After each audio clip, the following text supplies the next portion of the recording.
Welcome back for another episode of Branching Out with Sierra. In today's episode, we have a very special guest, Rich Weller. He is a social media influencer. I'm going to get some good laughs out of him in a minute when we talk about that, I know. He has written several books. He is a co-host of an amazing podcast, the Slice of Life podcast, which you have to check out. We'll be talking about that today too. But he really stands out in my life as someone that makes people smile, that makes people laugh, and really brings positive energy into our community and well beyond our community, because I'm serious, he is a really big social media influencer. So we're lucky to have him here today. Get some ideas from him of how we can have that positive influence on the people around us. So today's episode is Leadership Beyond the Moment. And this actually connects to another episode I've done recently when I was talking about how we don't always see the outcomes of our leadership while we're still there. We might be used to working towards specific numbers and measurables, but sometimes we don't see the results immediately. Things might be happening behind the scenes, and long after you're gone in an organization, you're still having an impact and you don't realize it. So I did a whole episode on that. And I feel like this is a perfect continuation of that, because we're going to be talking about those everyday moments that can have a big impact, that can make really powerful memories and really shape people's lives. So thank you so much for being here today, Rich. I'm so excited. I've been looking forward to this for a very long time. Oh, thank you for having me. And I don't know who that guy was that you just introduced, but I showed up. Oh, yeah, whatever. So we are seriously so glad you're here. I know it was hard to get you because you're a busy man. Fairly busy, but yeah, and I wasn't putting you off. No, we I had know. a lot of things going know. on through life and work and so forth. But I'm glad to be here today. Yeah. I'm glad you're here too. Hopefully, I can transcend some information. I know that you can. I believe in you. So why don't you tell our listeners a little bit about yourself, where you're from, and the journey that led to you sitting in this seat here today? Well, actually, I like to start off by underwhelming people. Okay, and really, let's I do say that. that because I'm not a college graduate. Yeah. The life of hard knocks, which we hear that term a lot. I grew up in Martinsburg and Hedgesville, West Virginia, so not too far from where we're here. And you pass by it on your commute through. High school graduate, and we were talking before the podcast we aired that I was one of the few people that I didn't want to graduate because I knew it was the door, the window to the next step. Yeah. And I just enjoyed, hanging out with my friends and so forth. But just nobody special. I'm just me, and that's actually the way I put it. I just try to live my life every day to be better than I was the day before and the year before that. And I've made some strides. You have, and you are very special. So don't say that. You are special. So you do a lot on a regular basis. So I know you do a lot in this community. Can you give our listeners an idea of the things that you're involved in? Well, I've peeled back recently, but I've done I've sat on many boards over the years. And I learned a lot, and that's actually where you learn. If you join where other leaders are, and you can sit back and you watch and you listen, and you can really hone your own style and things that you want to say. But I've sat on several boards. I started one by the request of the Winchester City Sheriff's Office, and I started that. I can't remember what year it was, but I wrote the bylaws and created it, and I had to get the board members and so forth. And I was on there for a little bit longer than I wanted to be, close to 9 years. Oh, wow. And finally got some other people to step up and take over the roles. Because, you don't want things to fall apart no matter what, whether you started or not. You still want them to go forward. And they're doing excellent work. One of my favorite things that we did that I was part of is with my friend Jay Foreman. Wait, you have friends? Yeah, I call him a friend. He might not call me a friend. He's your friend. Yeah, it's debatable some days. Anyway, he wanted to do grow our beards, right? And this is like the worst beard in the whole world. But anyway, No, it's not. I said, sure. And this was like I think it was like 2008, many years ago. And he was doing it. I think a friend of his asked him to do it for No Shave November. Okay. And I said, I was actually still working I was executive for the Chamber of Commerce. Okay. And I said, sure, and I'm all about, when you're at the chamber, you're all about the community. Oh, yeah. The business community. So I said, sure, we'll do it.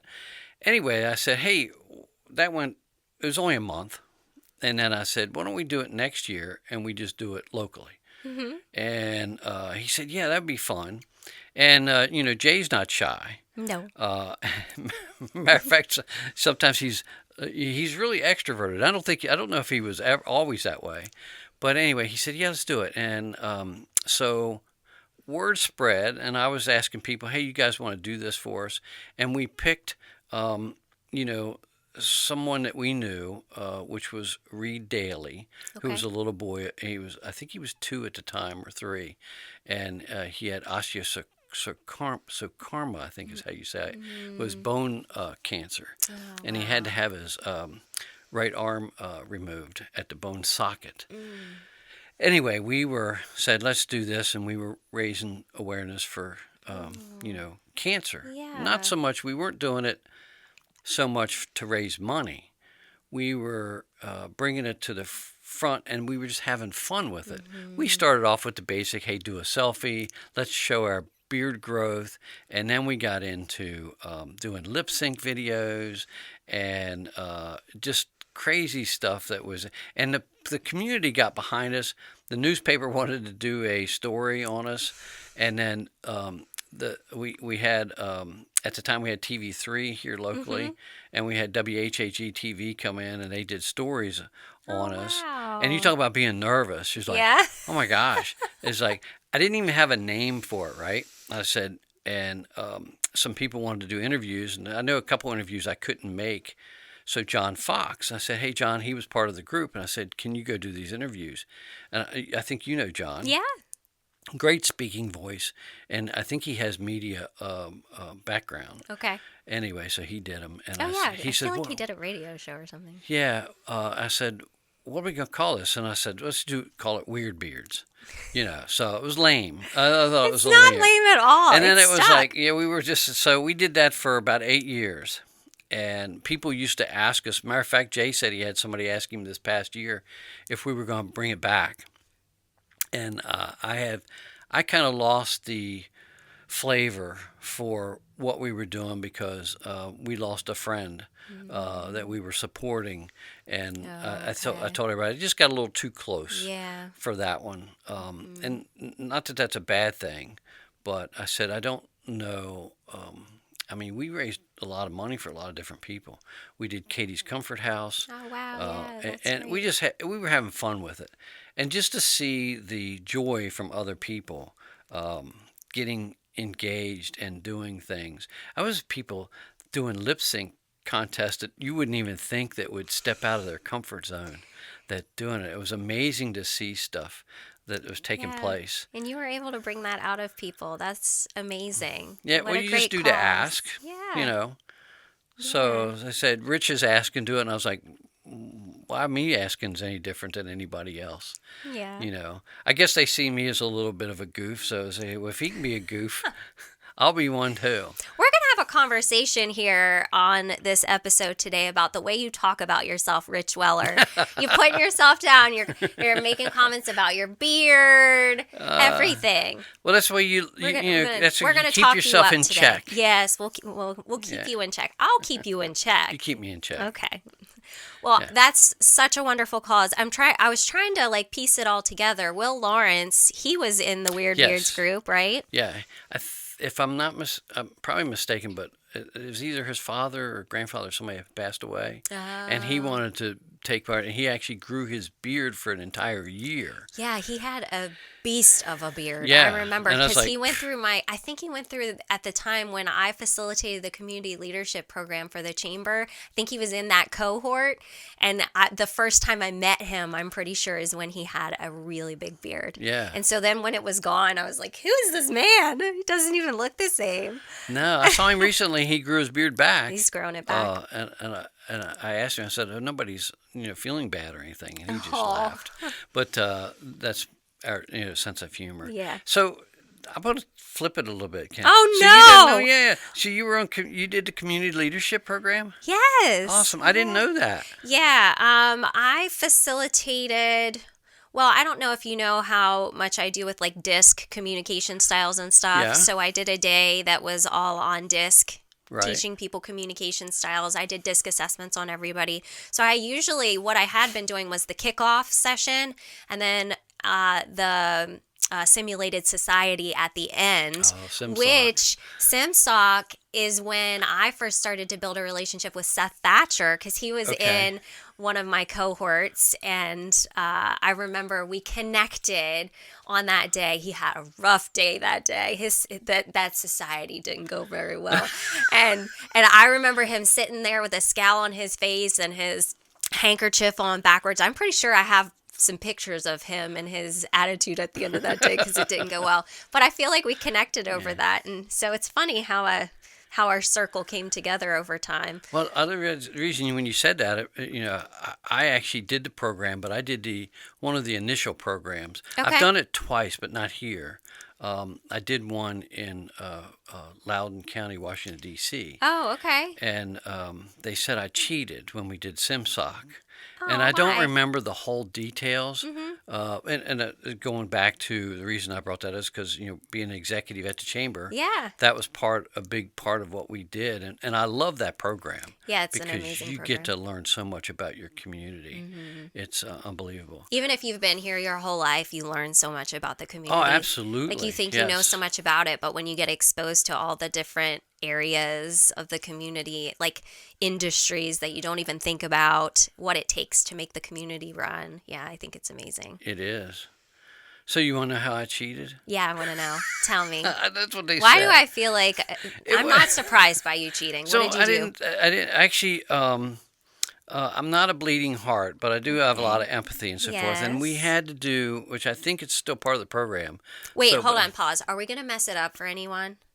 No, Okay. I don't think so. You're not going to tell anything that. No. Okay. I don't have enough details about that. Okay. I don't even hardly remember what I did. Okay. I just remember though that you remember the meal, right? I remember the meal. So you have to do the meal, and everybody there's 3 groups. Mm-hmm. I think there was 3 in the original one. This was not the one local that I did. I Okay. did it up, It was in the city. In the city, and I was so irritated that we actually got the good meal, Okay. Yeah. but I convinced the other 2 groups to make a buffet.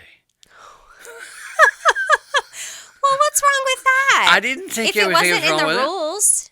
They didn't say it was in the rules. No. But you know what the teachings of this is the haves and the have-nots and so forth. And I said, why don't we just do a buffet? I think And it there's was a like, lesson in that. Yeah, and we did it, and I don't remember, but somebody came over and said, that's just cheating. You can't do that kind of stuff. And blah, blah, blah. I was like, well, why can't you? It's life. Yeah. It's society. Yeah, you Let's come up share. with a solution. Yeah. I like it. That's not cheating at all. I am proud of you, Rich. Well, good. Yeah, so that's just actually just something I had to think about, and I was like, okay, I don't share that a lot because it doesn't come up in conversation. People don't walk around talking about SimSoc often, but it is a cool experience. What caused you to get involved with the chamber in the first place? I wanted to work. No, Well, that'll do it. That's funny. no. You make yourself laugh. Yeah, I do. My wife says that you find yourself funny. I was like, well, you got to laugh at yourself. No, actually, I worked in corporate America for so long. Yeah. And I was actually doing employer benefits through United Healthcare. Oh, okay. And too many hats to share in an interview like this, but I said, you know what? I just want to work close to home. I want to work close to home. I don't want to travel. I'd been in retail, and I traveled a lot in retail. And I was like, I'm tired of running up and down the road. And I said, I just want to work close to home. And a friend of ours said, have you ever thought about working for the Chamber of Commerce? And I said, I, I, I do marketing and stuff. I was like, I don't do community. And I said, when you work for a nonprofit, you don't make any money. And they were like, but you don't need the money. And I said, what? Anyway, so I said, I thought about it. And I said, you know what? That would be a perfect opportunity to learn more about your community if you wanted to. So I went and I knew the president of the chamber, which was ironic because I didn't know he was the president at the time. Anyway, so I had multiple interviews with the board, which was kind of weird. I'm sure that was entertaining. Yeah. And if any of you guys watching this this episode, that was just totally weird, Becky Mariner. Yeah, start calling them out. Yeah, and I have a knack of being able to flip the script sometimes, on them, and they were asking me questions, and I would say, I think you're asking the wrong questions and they said, we want you to. That'll throw somebody off. Yeah, they were asking questions. I'll give you an example. They said, a lot of members are dropping out of the chamber, and they said, you were an ambassador at one time, which I was, under Charlie Weiss. And I said, I didn't know this. Okay. Yeah. So I said, yeah. And they said, well, what would you tell them? Why should they keep their membership? And I said, you're already asking the wrong question. As I said, why would you be asking them the question now? It's too late. Yeah, it's way too late. I said, so that was just, I was like, yeah, this is management kind of leadership 101. Yeah. You were schooling them in the interview. Yeah, show them the value. Hey, write this down. Yeah. For the next person, ask this instead. So I had fun. They hired me. Don't know if that was a good thing. Yes, it was. But it was fun. It really was. What years were you there? Oh, now you're going to ask me that. I don't remember what year this is. I think this is 2026. I think. It was about 7 years, 8 years. So I think it was 2008 or 9. Okay. And I think I left around 2015. Okay. I'm not good with math that way. That's okay. But we don't have to math it. Yeah. It was before my time. Before that sounded bad. No. Before I started my You were business still a and baby. became involved in the chamber. Yeah. Yes, I was still a baby. And a lot of people still remember me, from the chamber. Yeah. And the beautiful thing that I love about the Chamber of Commerce is the access that you have to so many different businesses and people, and you can be a fly on the wall. Yeah. It's one of the you're not there to impose yourself. You're there to make the connections and the networking and see how you can assist them. Yeah. If you're doing it right. Yeah. And that it was beautiful to meet so many amazing people in our community. Yeah. Jimmy Wilkins, Tracy Fitzsimmons. The list just goes on and on. The businesses that you get to go visit, and you can tour. It's just great.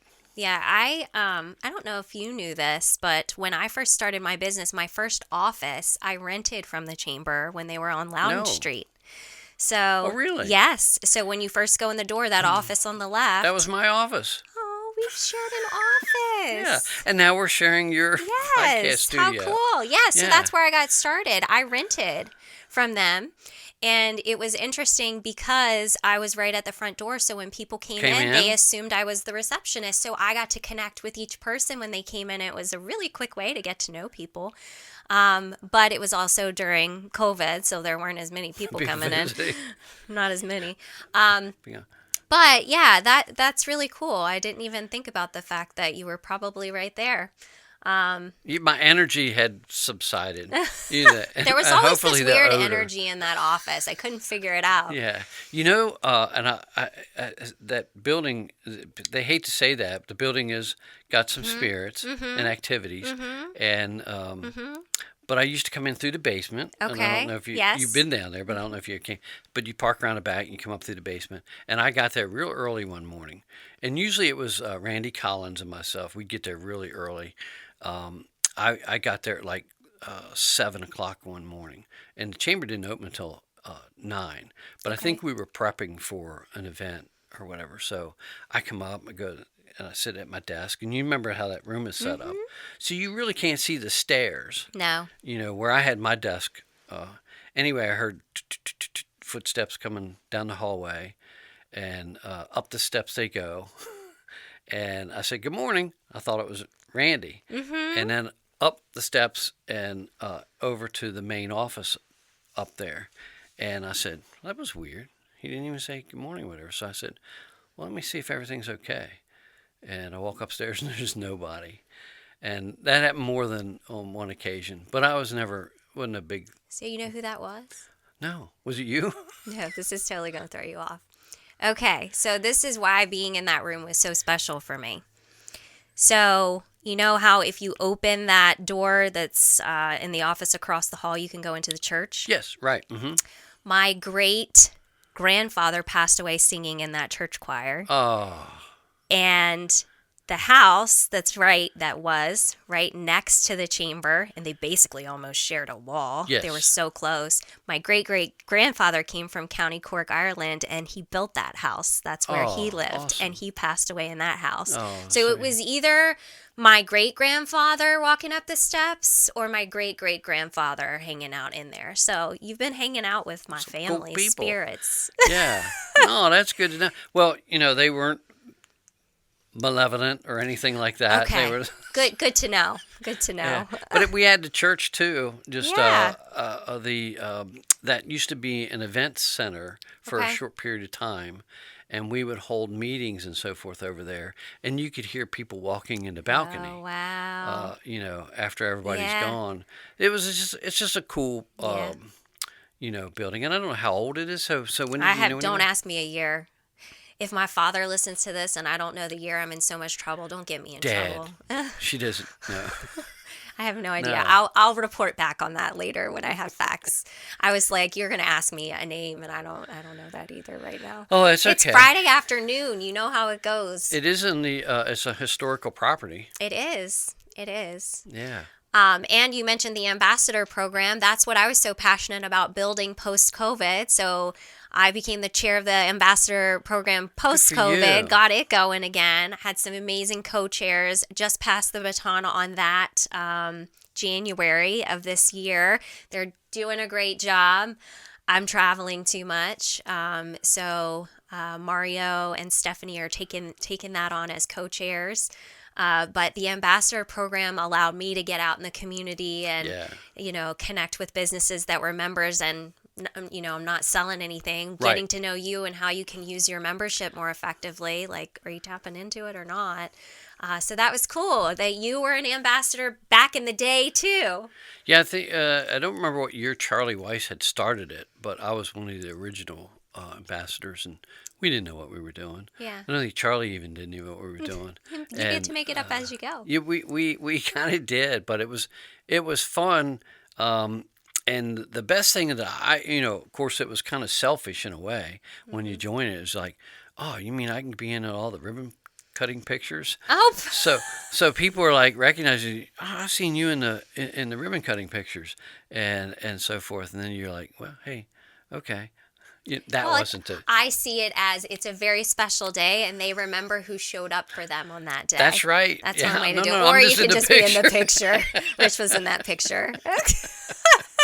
Yeah.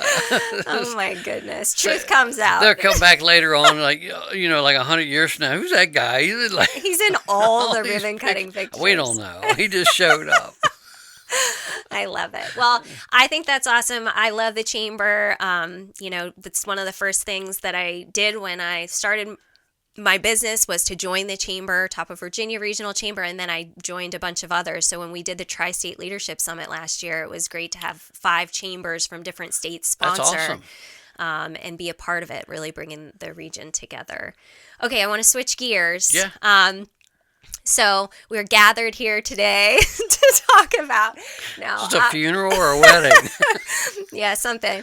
The positive influence that you have on people. I mean, you have a very successful podcast with Jay, which I want to talk about. Yeah, Jay, come on, step up your game. I'm sorry. Yeah, which Matt pointed out, he's not been on here in a while. I need to invite Jay back sometime. Yeah. And then you have these children's books that are absolutely beautiful. I want to talk about those too. I want to acknowledge your involvement in a cause recently, and I'll bring that up later because I want to highlight that.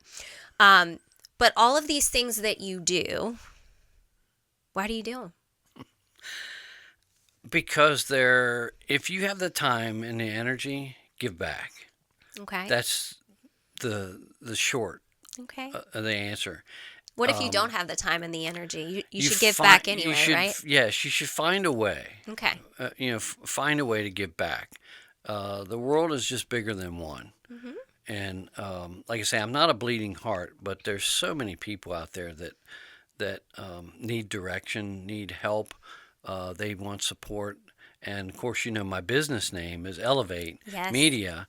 And I started that just by, it was a kind of a catchword, that elevating people. And that's what it's about. Mm-hmm. And I'm glad you brought up the books, because I did my first reading yesterday. Oh, did you? Yeah, for some kids at Sunrise Learning Center. I've had other people reach out, but I haven't been able to make them. But we did that, and it was funny. I asked Patty Solenberger to join me because we had 2 books. Oh. And I was like, it's kind of boring to have the same person reading the same, twice. Both. And I said, and she's like super phenomenal with kids especially. Yeah. And her energy is off the charts.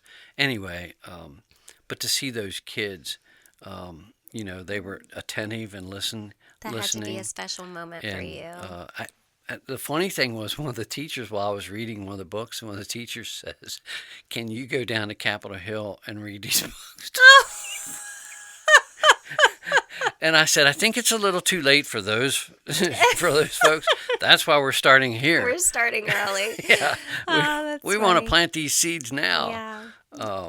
Yeah. So, but basically it's to help people. Naturally, you can't help, everybody. And you don't know the impact. You had mentioned that before. You never know the impact that you're going to have on any one person or multiple people. Yeah. And I remember, did you ever meet Wendell Dick?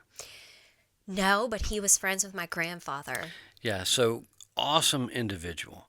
And the reason that he's one of those people, and one of the mental notes that I made was, have you ever met somebody that when you met them, they made you feel like you were the only person in the whole world? Mm-hmm. And that actually kind of made him special. Yeah. Because he was a phenomenal athlete. I think if I'm not mistaken, he lettered in school back in the day, about like 9 or 10 sports. Wow. And I'm like, that's a lot of talent right there. Yeah. So you talk about gifted, and it's like, I didn't even know there were that many sports. You're over here trying to learn the sports. Yeah. But when he would talk to you, it was always about you. Mm-hmm. And I had a serendipitous lunch with him one day at Burger King. Okay. And I said, let me buy you lunch, and he wouldn't let me buy him lunch. And he's telling the guy, says, his money's no good here. I said, well, don't tell him that, because I got to still pay for mine. Anyway, that's the way he was. But we sat there and we talked for about 2 hours. And the whole time I'm sitting there talking with him, people were walking by. And everybody knew him. And for those who don't know him, let's listen to me. He was a teacher, an educator, and obviously they used to call him Mr. James Wood. And but anyway, I asked him. I said, "How do you know that any of the things that you did when you were teaching and things, he says, you don't. He said, but you hope that someday when they're in a situation that something comes up, that something you said to them will come up in their memory. Yeah.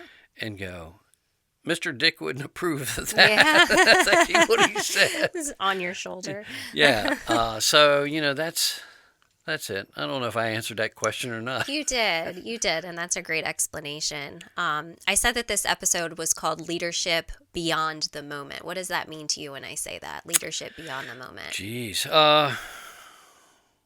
Well, outside of anything that you're doing purposeful, to try to lead people, which I've never tried to lead people.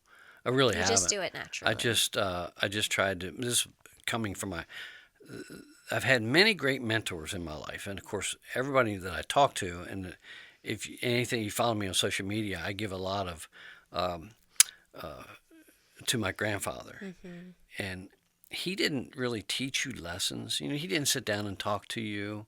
I mean, we'd have conversations, but it wasn't like I knew what you meant. He wasn't intentionally teaching a lesson. Yeah, I mean, he just did his thing, and he lived his life, and you use this word a lot, intentionally. I use it a lot. Yeah. His values, his character, his morals, all that was on display. Yeah. And I used you're probably familiar with, you're a little hopefully don't take it a little nerdy like me. I am a nerd, yeah. But WYSIWYG. Oh, WYSIWYG, yeah. A lot of people don't know that term. Yeah, I've heard that. So it's what you see is what you get. It's an old computer term from, I think it's probably from Microsoft or Word or something like that. But anyway, so that's it. What you see is what you get.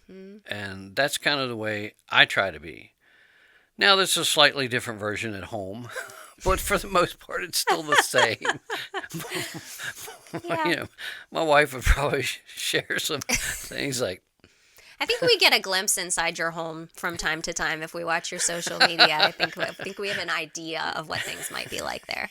Yeah. My wife, she puts up with some craziness. Yeah, well. Yeah. She's a special person. So to answer your question, I think it's just going about your day and just trying to be the person that other people may want to emulate. Yeah. And I don't think that you want to do that on purpose. I mean, I don't want to say, you don't put it on airs, but I think it requires slowing down a lot. You have to think. Yes. Yes, you have to be, and you, like I say, I don't know, keep stealing your words, but intentional. Yeah, I don't own the word. But I realize now that I must say it a lot because people will come up to me and say something about me using the word intentional. And there was actually this guy that came up to me at a networking event one time in Pennsylvania and said, I hear you use the word intentional a lot. What does that word mean? And I was like, I couldn't tell if he was serious or not. You want the dictionary definition? Yeah, I was like, apparently I use it a lot, and you are welcome to start using it now too. Well, I do things with purpose, for purpose, and oh, that's your definition. I see how you just slid it right in there. Yeah. I would have asked him, I said, well, you intentionally came over here and asked me that, right? With purpose. So I want to think about your podcast. Let's start there. The Slice of Life podcast. How did you come up with that title? It's just with Rich. Jay's off the chart. Yeah, forget Jay. It was actually kind of funny. It was, I just come up with these ideas, and I said, life is slices. Okay. Every part of us, and you everything ever says, well, you've got spring, summer, fall. You have seasons, right? Mm-hmm. But within those seasons, you still have, and talk about age related as you get older, but you still have slices. Mm-hmm. Life is about moments. It's not about, when you started your podcast, you just go, okay, I'm going to start my podcast and everything's going to be awesome. Mm-hmm. You got little tiny steps that you do, and you get better as you do them, hopefully. I hope so. I hope it's not always this bad. It's just me bringing the show down. You make me look better. Thanks, Rich. Yeah, that's right. Don't do what he does. Sierra's way better. Just kidding. Anyway, so the slice of life, and that's what it was. That's what it's based upon. And of course, we focus on nostalgia, you know, memories of kids. You were on the show. You helped us out with the proms, Yeah, the dances. and dances, and which is Sock hops. I think overall it's our fourth highest rated. Ooh, look at You know, that. last year it was the second highest in our podcast. Oh, now we've dropped. No, no, that was last year. Oh, okay. I'm talking about the entire fourth. Okay. So in what is it? 23 countries and over 200 cities. It's amazing. And that's what I get blown away. I was like, who wants to listen to You're this? reaching people. That's what I've always said about doing a podcast. Like, why would, out of all the things in the world that people could listen to, why would they choose me? Like this one thing. I always say that. And then I try to remind myself that if just one person hears it, I just said this to Matt yesterday. I said, Matt, you know, we've spent a lot of time and a lot of money on this podcast, and I don't tend to go into things without having a clear definition of success, right? Like, I need to reach this milestone to feel successful. I'm like, how do I decide, like, when enough is enough? Like, am I going to be 100 years old sitting here doing this every day? Like, how do I decide? And then I was like, well, based on that episode that I did about it could have an impact long past the moment. Absolutely. You know, this episode that we record today, 15 years from now, someone might hear it and it might have something in it that's helpful. So I need to remember that it can have an impact later. It might not be clicking right now for someone, but it could later. So I have to constantly tell myself this too, Rich. You don't, and you'll know when the mission ends. Yeah. You know, people ask me about marketing because that's what my focus is, and everything you do in life, really, to be honest with you, is marketing. Leadership is marketing. It's all marketing. Yeah. And I was talking to Jay. He came by the store yesterday and was picking up some grilling items. Oh, Thank you, Jay. that. But go ahead, do a little Gigs barbecue commercial. No. Insert it in here. So, they can sponsor this too, you know. Just let them know. Hey, Gigs, she's looking for a sponsor. Looking for a sponsor. But it's emotional relevance. Okay. Yeah. It doesn't matter what it is. That's what I told him. I said, hey, I'm doing Sierra's podcast. And he goes, you're really going to bring the show down. And he did not. He didn't say that. Okay, come on, man. But anyway, I said, when people ask me things, I go, you got to come up with something. And I've hung my hat on that for a lot of everything. It's people, when they're emotionally invested or have relevance, it doesn't matter whether it's an ad, commercial, a message, leadership. They do the buy-in, and they see themselves in that. It's writing a kid's book, telling a story. That's actually learned from my grandfather. I wouldn't say he was an awesome storyteller, but he had a way of telling you something in a way that you could see yourself in that moment or that scenario. And now that doesn't obviously work for everybody, but I think on the same level, everybody's different. But it's like, I'll tell you a quick story. Yeah, tell me a story. So this is actually how he would teach lessons. So on the farm, and then I was supposed to do something that I didn't get it done. And I don't remember to this day. I can't remember what it was. Okay. And I've told this story 1,000 times, and I still can't remember what it was.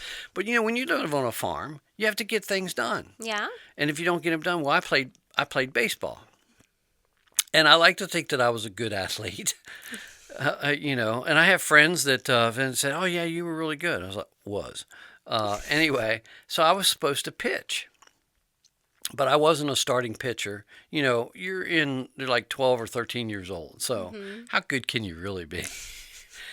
Anyway, we had practice and stuff, and all that goes through the week, and we were in first place, and we were playing for a championship game, and I didn't get something done on the farm, and the game was Saturday. Okay. And my grandfather says, You can't go to the game. You have to stay here and finish. And I was like furious. I wasn't like tantrum furious, but I just remember being so mad. I was like, I said, I got to go to the game. Got to go. No, we got to get this done. If we don't get this done, you know, it's not going to get done. Yeah. And that's the way he put it. And I said, all right. So now, I just did my thing. So, and it actually totally went out of my brain, the game and all that stuff. So I go to practice like the next weekend, and all the kids are furious. They're mad as heck at me. And they're like, I was like, because you didn't show up. You were supposed to pitch and you didn't show up. No phone call, no nothing, whatever. And then I go home and I tell my grandfather, I was like, man, they're mad at me and we lost the game. It's all your fault. Yeah, you didn't let me go to the game, right? And what did he tell me? What do you think he told me?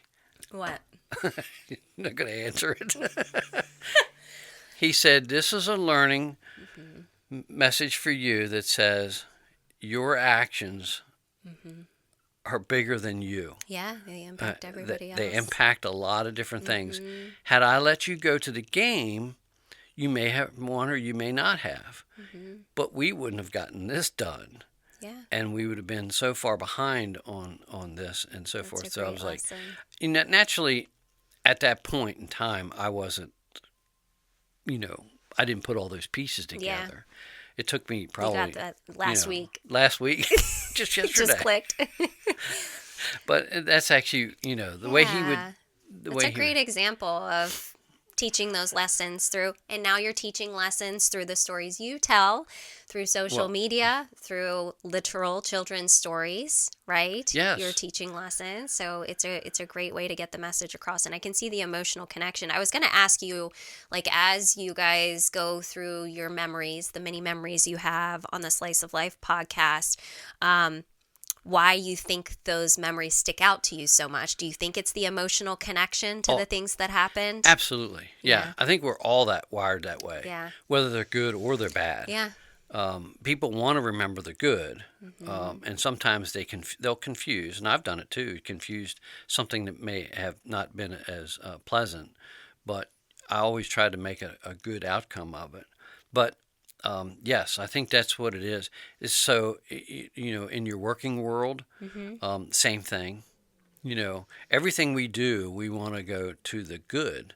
You don't want to go to the bad. If somebody makes you feel bad, energy-wise, do you want to spend time around them? Yeah, definitely not. No, they suck your energy away, and you're like, oh my gosh, I'm so depleted now. I don't want to talk to them. So everybody has, we call them energy vampires. Yeah. But that's life. You want to be drawn towards the light, and people who have the light are, people who have the positive energy. Yeah, that's a good point. It's like magnetic energy, right? Yeah. I was thinking about that. So when someone walks away from a conversation with you, are they feeling drained? Probably. Or are they feeling uplifted? That was a rhetorical question, and they're not. Oh my goodness. But yeah, if you would consider, did I just drain that person or did I fill their cup? Right. If we would just pause long enough to consider that, are we filling their cups enough or are we constantly draining people? I think that would be helpful to reflect on. Yeah. And being a male, I can also vouch for the thing to go into that a little bit, was the mansplaining. Oh, mansplaining. Okay. Mansplaining. Yeah. So that can actually be an energy. If you can't read people well. Yeah. And you keep beating that dead horse, and you're like, oh, yeah, I got it. Is he done yet? There, you got it. Like you're doing right now, Rich. Oh, yes. Yeah. So, no, that was a joke. You can continue explaining. So that's actually the way, yeah. So some of us have gifts, some of us have curses, some of us have both. Yeah. No, that's life, right? It is. So the Slice of Life podcast, you're in what season? This is actually, we're only on our season 2. Season 2. We only do it once a month. It's about an hour episode. Sometimes we go a little bit longer. We try to stick to about an hour because we know after that people, some people actually say do them for 15 minutes. I was like, we just get started. Yeah. You don't accomplish a lot in the first 15 minutes. No. You guys have a lot of rabbit holes. Yes. Jay trying to pull you back in. It's so funny. Listen to the podcast. You'll find the rabbit holes and go down them with It's us. so fun. I love it. We'll make sure that there's a link Oh, no, for it's people fine. to... I wasn't pitching the podcast. No, I you was just doing should. it. I'm pitching the podcast, or I wouldn't have brought it up. Yeah, Sierra's going to be on again soon. Yeah, well, now you just committed to it, so I didn't find say a good when. I topic. said soon. Yeah, find a good topic. So we do it once a month. We're on this month, which is this coming Saturday. We'll record our 22nd episode. Awesome. And you were talking about, both of us are really blown away that we're listened to in such a vast, area. Of course, our main audience is here in Winchester and the surrounding area, because those people know us, and we still wonder why they listen to us. But people like Australia, Germany, these people that are listening, and we have no connection with them. Yeah. But personally, you don't. But interesting thing when you think about it, because we talk about memories, we're all connected. We all have very similar memories of Christmas. Yeah. If you celebrate Christmas or something happy, a holiday, family gatherings, we're all connected that way. And I think that's the string that ties it all together. Yeah. That people go, oh, and that's actually why we do ours, which is audio. We talk about this almost every episode because we get the question a lot. Why don't you do a video? And we don't want people focusing on us, because first of all, look at us. Okay. I think you're great. I would like to look at you when you do your It's podcast. like, oh, please, when you're driving. No, You're gonna make actually, me I have an listen in accident. the shower, so. Yeah, you do. On speed, you listen to like a 1.25. Oh, really? We'll have to slow it down so you can hear it at regular speed at 2. That's amazing that you listen. I've done that, Yeah. and how you get used to listening, and then when you put it back regular, it sounds like they're in slow motion. Yeah. Like, why are you talking so slow? But anyway, so we just have fun with it, and that's all. We're not doing it to make money. None of us make any money off of the show, and I think that's a blessing, because now we're not pressed to try to do something that's not organic, and we have no idea.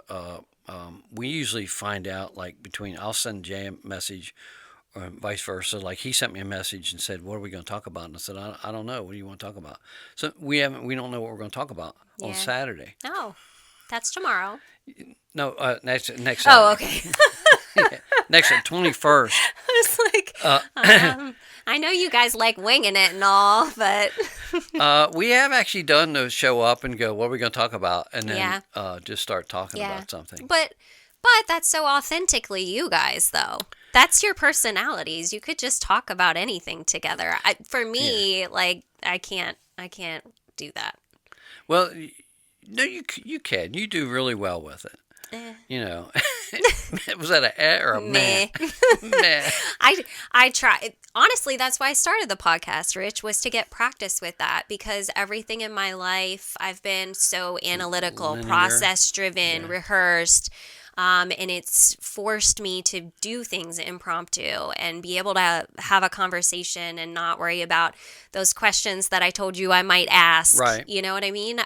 Okay, I have that, and it's my backup plan if I get lost along the way. But yeah, it's helped me to be more confident in doing that. So yeah, it served a purpose for me too. I've been growing through it. You're getting even better. Oh, I'm serious. It's like, I know you were razzing me a little bit because I don't watch the podcast. I missed quite a bit. He didn't even know that we have a completely different studio and have for how many months now? I don't even know. Last July of 2025. Really, I thought this was brand new. Yeah. It is brand new for me. Yeah, for you. Anyway, it is. So what's one of my catchphrases? What was our first episode called? I'm sorry, I put you on the spot. Yeah, I don't It's just know. like, this was so funny. It became a catchphrase because I just used it and it Yeah. stuck. And it was like, be brave enough to suck at Oh, something new. yes. So Okay. I do know that that. was we just talked about the podcast and what we were Mm-hmm. going to do. We didn't really talk about the details, Yeah. of nostalgia or Mm-hmm. anything about Saturday morning cartoons or whatever. We were just talking about, just we're doing this podcast and it was all new to us. Mm-hmm. So just like this was new to you, that's what is challenging. Moving into something that you weren't doing before. Yeah. It has to be uncomfortable for a while or you're not growing. That's it. Yeah, I think. That's my thing. That's how I keep things in check. Is it uncomfortable? Okay, cool. Well, then I need to keep doing it. Until you get comfortable, and then you Mm-hmm. you move again Mm-hmm. until you just go to the point like, I'm old. I'm not doing anything new. Yeah, I don't know when I'll get to that point. Yeah. You haven't gotten there yet. No, And it's you're amazing. like twice my age. Thanks. I'm just kidding. I don't Wait a minute. think. Wait a minute. Just kidding. It's like, psh, psh. She's such a sweetheart. I am. I am. I know that we can pick on each other. No, that's fine. It's fun. I don't care. The gray hair and beard starting to go away. Yeah. Give it away, I should say. Oh, I thought you meant that you were like shedding it. It is getting thinner. Okay. I had a lot of hair when I was young. And you're Look pointing at Kramer. like right I had here. hair like Kramer over here. Look at that hair. I know. We've never explicitly talked about him, but Uh-huh. gosh, he What a character. is a character. Oh, that reminds me. I talked to Jay on the way home yesterday, and he was going to his murder mystery practice, and we were talking about. Did you go to their murder mystery play when they did Seinfeld, and he was No, I Newman? missed it. No. Oh my gosh. Are you kidding me? Yeah. There has to be a recording out there somewhere. It was the most amazing thing. I don't know if you know how much I love Seinfeld, but I do. Apparently. A ton. Just Kramer, I think. Well, no, I love them all. My life is a Seinfeld episode. Okay. Yes. Is a life about nothing? Yes, pretty much. Yeah. My life is a story of nothing. That's not true, folks. But yeah, anyway, I was talking to him and he was excited about going to play practice for this year's murder mystery. So we started talking about how he would never top that episode. I have to show you the. I saw snippets of it because I work with Tessa Dougherty. Oh, yeah. Mike is one of Jay's best buddies through school growing up, and they write them together. Yeah. And I did see some snippets of it, and years past they had asked me to be in it, and that was so far. I told Jay, I said, Jay and Mary Dougherty, who runs it, for the what is it, the Frederick County Education Foundation Association Foundation. Yeah, I think it's Bunch of Frederick County words. Education Foundation. Yeah. Anyway, and I was like, no, I can't. No way. I'm always afraid what's going to come out of my mouth. Yeah, I could see that. And unscripted. I'm afraid of it too. Yeah. That's why Matt's gonna have to edit. Yeah, No, I'm do a just lot of editing. When things don't go right, the little adult word that might slip out here or there. Yeah, you can't be trusted. I think you'd be really good at it. I actually, as I was saying it, I'm like, why aren't you a part of that? No, they've asked me, and I was like, no. Well, it sounds like it's outside your comfort zone, and unless you want to get stagnant, Yeah. Rich, maybe No, you should I'm doing consider other growing. things. Okay, we won't force it. I'm not in a little petri dish. Okay. No. Everybody has their own little things, and those guys do great at it. They're They amazing. really have fun at it, and so forth. And for me to come in, no, I'd feel so unprepared. Wouldn't bring anything to the table. And that's actually, to be honest with you, Oh my gosh. it's just like This is like a let these- pity party. Oh. Poor Rich brings nothing to the table. He's just bringing the show down. Come on. I man. do. I like to bring it down to a level. I am going to bring awareness to the way you talk about yourself. We're going to elevate the way that you talk about yourself by the end of this day today. Well, if you talk to my wife, she says I think very highly of myself. I think you're like trying to counteract it too much. I want to talk about your books. Mm-hmm. I love children's authors. Well, I was a classroom teacher for 10 years. You were, yes. Yeah, so I have a lot of children's books. My garage is full of children's books. And I have always loved those that have a lesson. Some of them are done better than others. Yeah. We would hope that all children's books have some sort of lesson, but some are not done very well. Yeah, and I would agree with you. Yeah, not everybody should write children's books. I haven't read both of yours.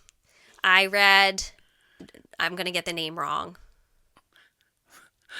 The Story of Egan and the Encouragement Tree. That's the one that I read. You read that with your son? Yes, we read that, and well, I have a gift for you. It was amazing. What is it? I have a gift for you. Well, I have to open it up in here. So you already have Egan.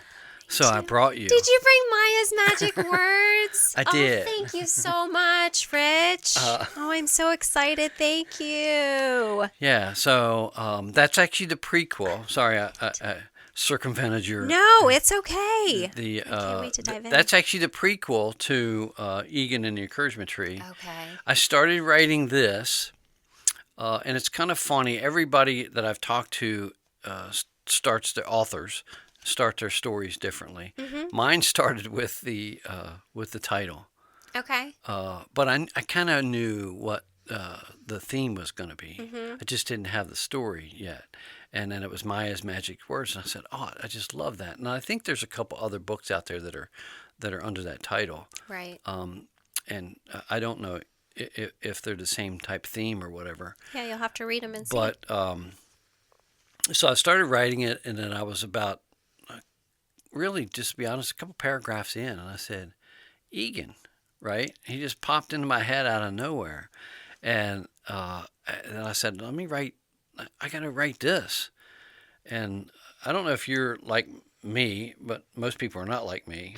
Because you're special. Yes. I have to write stuff, and I have to make notes. Mm-hmm. Whether it's on my voice recorder or I'm typing notes or whatever. And I got notes everywhere. And thank goodness they're not sticky notes because they'd be like everywhere. But so I wrote the story of Egan and the Encouragement Tree first, and then I finished it, and that was sitting back there, and I said, "Oh, I got to finish that book." Yeah, because you had bounced. Yeah, and I said, even though I thought the story was fine, it stood on its own, mm-hmm. and so forth, but it's like, I wonder if kids are going to think, well, where'd the tree come from? Mm-hmm. And I was like, that's actually part of the thing. So that's where That's where this comes from. Yeah, that's awesome. I can't wait to read it. I want to do a read aloud right now. I'm resisting the urge to do a read aloud. I've never done one on an episode before, and you have to understand that as a teacher, I did that all the time. You did, and that's what I said. I thought about you when we were doing the reading yesterday at the school, and the teacher asked me about going and reading it down on Capitol Hill. And I was thinking, no, because teachers are so important, and we always hear the bad. And I don't mean bad teachers, but the teachers are, I don't want to say abused, that's not the right word, but they're not appreciated mm-hmm. as much, I think, as when I was growing up. Teachers were, I wouldn't say gods, but they were elevated to a position of respect. Mm-hmm. And I had some amazing teachers. Yeah. And they make an impact on you. Mrs. Lamp, who doesn't remember their first grade teacher? This is actually, I don't even think we talked about it on our podcast, but you think about your first grade. You remember your first grade teacher? I do, actually, and I don't have a memory at all. I remember first grade. Yeah, so, I remember, we put our heads down, and I don't think I ever napped, but, you had quiet time mm-hmm. and so forth. And I remember her bringing a taxidermy squirrel in. and showing us squirrel. I don't remember much about the classes. I remember trying to write the big letters with Yeah. the number 3 pencil Yeah. and Mrs. Lamp, but she was so sweet. I don't remember exactly what she looked like, Mm-hmm. but I remember her name and the way her tone and mannerisms that she That's used. so cool. And I also remember my third grade teacher, not as good of memories. So we might remember them for the. It's a Yeah. good point, though. We remember the good moments, and Yes. the tough moments stick with us too. So we have to keep in mind the impact that we're having Yes. on the people around us. No, that's a good point. Um, so with Egan's encouragement tree, when I read that, you remember it was very timely because we had just taken Caleb to Yes. ride his bicycle, and it was a very scary time to push him and just let him go and hope for the best. But that's what made that such a powerful story for him, because he saw himself in the story in that moment. It's beautiful. I love it. Yeah, that's the idea, Yeah. right? So did you always want to write children's books, or No. this just came You to told you? me like 3 years ago, because this has actually been in the last year. I always write. I shouldn't say I always write. I like to write things that are meaningful. I wrote things, I don't want to say life lessons, but things related to my grandfather. Yeah. Lessons that I would learn. I would call them like little blogs. Jay, I don't, he's written, I don't know how many books, 13, 15 books or something like that. It's a lot. But I've always enjoyed some of his writings. He gives me a hard time because there's one book that I haven't read yet. Which one? What was it? Jay, what's the book? Mulberry Manor. Oh, you haven't read that? Read You're a it. terrible friend. My wife, Everybody's read that. my wife read it. I said, and I did a That's funny. My mom and I read it together on vacation. I did a commercial for him, right? Yeah. For promo for, and the promo has my wife coming in at the very end saying, she said, "You only know this because I told you," Oh my god. which is true. So it was that's it was perfect. set up, but it was a whole thing of like, there's this big and this ugly, and then there's these kids, and then it's like, that's actually the way it went. And then she comes in and she goes, "You only know what I told you." Yeah. So Yeah, it's that's perfect. perfect setup. Yeah, and which is true. But he's written some other fantastic books. Still Learning is one of them. His latest one that he wrote was the Bible stories that scared the hell out of me. Yeah, it's a good one. Those are, I want to say, because I don't know that I get into what would you call the Manor book? It's like a It's adventure, like mystery, fantasy, sci-fi, fantasy. Sci-fi. Yeah, I don't know. Yeah. Seth writes the same style, Yeah, same genre. and I'm more of, I'll read something that's got some meaning and entertainment to He it. just said that yours doesn't have meaning or entertainment, Jay Foreman. Did you hear that? That was the underlying message.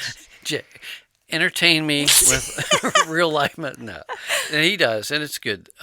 Good stuff. No, So I that's get actually what exactly I what wanted you're to do saying. with Yeah. these. And you got to think about, like, I'm a kid. My kid cells are still there. Yeah. It's the other stuff in between that gets lost. But and the Egan story is really based off of somewhat of mine, because I always thought things that I did as a kid was a miracle. It's like, I did that. How did you do that? Yeah, how did I do that? And it was riding my bike, and we talked about that on our podcast. Yeah. I remember riding my bike in the alleyway of my great-grandparents' house, and just riding along, and it's still hearing the wheels chatter in my head, the training wheels, just riding up and down, and there was potholes because it was like a dirt gravel little alleyway, and then I don't hear them anymore. And I'm like, it's quiet. And I looked back, and both of them, I guess because I was going back and forth on it, whatever, had shifted up. They weren't even on the ground. Touching, and you knew you could do it. And I was like, I threw the bike down, and I went running into the house, And I still remember my mom being in the kitchen going, I got to come here, let me show you, let me show you, let me show you. And I'm sure she was like super thrilled. But, and I came out and I showed her that I could ride my bike without the Yeah. training wheels. What a special And then my moment. dad came home and took them off. So that's, the story itself is not in the book, but the story of riding a Yeah. bike and doubting yourself. And that actually came about because I'm pretty sure I did a video on, it was either a video or a little blog piece about that we get in our own way. We overthink things, and it's amazing the things that we accomplish when we're not thinking at all. Yeah. It could be sports, it could be anything, and that's Like when the pressure comes off and we're yeah, not even you're just thinking not about thinking about it. It's like, oh, I did that. it. How amazing! Because you got out of your own head, out of your own way, and Yeah. there's things to be intentional with. I don't know that you can be intentionally out of your own way. I don't know what that would look I'll like. let you. I'll write a process for that. Yeah, but it is. It's yeah, just that's it. Okay, so as children read these books, let's talk about each of them separately. What lesson do you hope they take away? So, what lesson do you want them to learn by reading Egan's Encouragement Tree?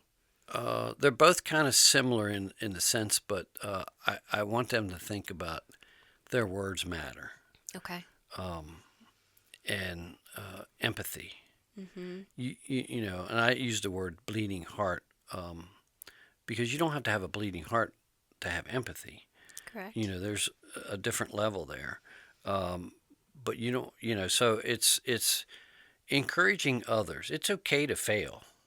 And it's okay not to be good at something. You don't have to be the loudest, the best. Good leaders, in leadership, are not the ones who are out front. In my days of management, I used to use an analogy, was you can't lead from the stock room. This is in retail. Okay. Yeah. So the string theory, which I'm sure you're familiar with, you push the string, it gets all jumbled up. Yeah. But if you're out front, pulling the string, everything, goes along with it. Yeah, they will follow. Yeah. So that's a different, being out front. But it also has a different meaning too, which means you don't have to be the person getting the light shine, onto you all the time. Yeah. It's actually allowing whomever, well, I don't know, we all have egos, but you get that little sense back there, like, man, sometimes it'd be nice if somebody give me a little recognition. But it's not about you getting the recognition. It's about them and letting them get the recognition and letting them grow. Yeah. And Elevating them. yeah, elevating them to the next level, and letting them go, and connecting with them. And I was happy. It was I always had really smart young people working for me in retail, and come to find out that when you work with somebody for a long time, you kind of get to know them. But their parents weren't listening to them. They weren't having conversations that were meaningful in the sense of their parents would dictate to them what they could do or couldn't do or shouldn't do and so forth. And not that I'm not saying that's good or bad, because I'm not their parent, but being somebody there, not so much as a friend, but you can hear them and you listen to them and you can encourage them to, just keep going forward. Yeah. One step at a time. And the young people that would work for me stayed in touch with me for many years after they'd left and go to college and so forth, because they'd let me know whether they were successful. I had one young lady who wanted to go into accounting, and her parents didn't want her to go into accounting. And she asked me, I said, I cannot tell you to go against your parents. Yeah. But if that's what you want to do, you'll find a way. You have to find a way to do it. So she started taking classes online and now she's like one of the VPs of one of the biggest accounting firms in Fairfax. Oh my gosh, So that's amazing. those are the kind of things you say you never know the impact that you're having.